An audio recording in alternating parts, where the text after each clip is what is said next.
there's something that we have an abundance of, which is information, and something we have very little of, which is attention.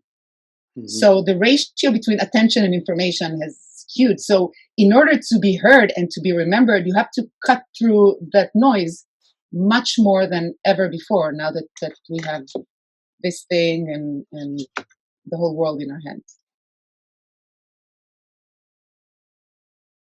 My number one suggestion to anyone I work with is, because I think it's a constant learning, is every time you see someone doing something great, to reverse engineer, to know that, oh, Bill Clinton or Netanyahu or Oprah Winfrey or Meryl Streep or, oh, wow, she was great. But wait a minute, that great was a result of a series of behaviors. So if we can understand that, reverse engineer it, we can learn it ourselves. So can I impact, charisma, the unforgettable moments, happen, how to be remembered, happen. Usually they happen here. When you're connected to your audience, your content, your body, and your voice, all at the same time. And if you look at someone like Bill Clinton, you'll see that, for example, his connection to the audience, it's not just that he does eye contact. That's one of the things I think that are the difference between a great technician and a wonderful artist.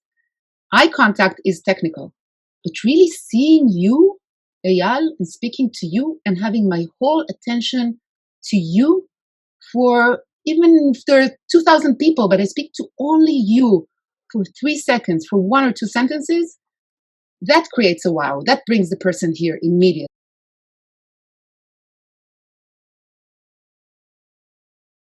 There's how you prepare, which is thinking not what I want to say, but where what I want to say meets the audience. So why should they care? Why should they listen? Why should they give me their attention for the foreseeable future? So it's both of these, and there's ways to think about the content. I like to think about it again. I like I think a little bit like a consultant. So think about what's the end result and then reverse engineer. But like even asking ourselves a few questions, like who are they and who are they right now? Because the same person is not the same audience on Monday at 9 a.m. or on Friday at 5 p.m. or after they've heard great news from their company or after they went through a round of cuts. Same people, not the same audience. And for this audience, just asking myself, how would I define success of this meeting, of this presentation? What's my goal? What's something I can measure? What will they do or think differently afterwards? And then from then, cut back to the content.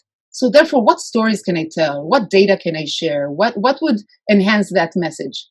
So, but it's not only that. I think that the one mistake that I see a lot of speakers or communicators do is focus on this too much, and then almost like you work for your PowerPoint, work for your content. So come up on stage. Stage can be the boardroom, can be a meeting, can be any place where you have live people, or it can be a Zoom, and say, okay, I have this text in my mind, and my goal is to just say the words in the order that I planned them. Right.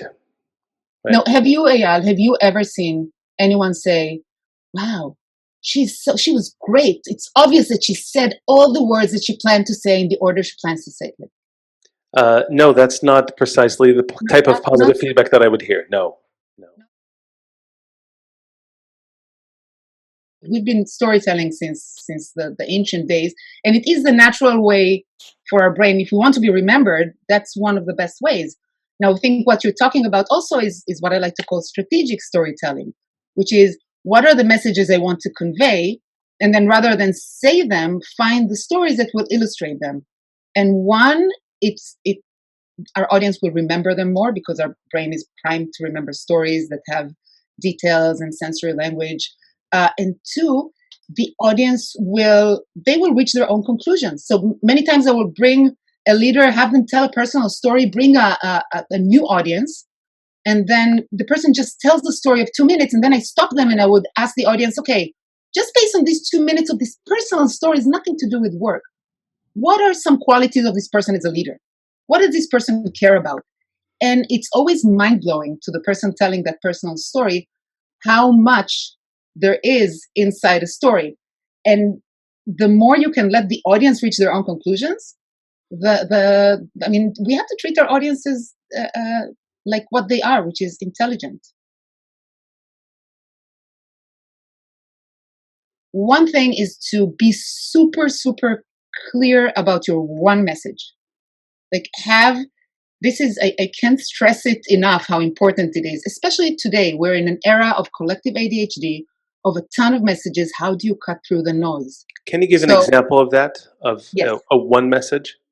Yes. So Michael, my business partner, likes to say, go deep rather than going wide. So, for example, I'll give an example from TED, from a TED speaker. No, you know what? I'll give an example from a CEO we worked with who was planning for a visit from his global leader, and it was a week-long visit. So we helped him strategize the message for the whole week. And we boiled it down because it takes time to understand, like, what's the one thing you want them to come out with. So he boiled it down to, I want my CEO or my global leader to say, well, they're doing a great job in that country. I should give him all the budget to continue. That was because his goal was, because we analyzed, what's your goal? I want him to leave me alone and to get the budget and to trust me. Oh, okay. So what does he need to, like, what's the one thing? Because I think that what I see a lot that doesn't help to be remembered is the spaghetti method. Mm-hmm. You know, the thing about throwing as many spaghettis on the walls to see if something sticks. So it's like, okay, let me bombard you with a lot of things and maybe something will stick. That is not a good way to be remembered. It's taking the time to think, what's my one. So after he knew that one message, everything he did, everything he said was illustrating and reinforcing that one thing.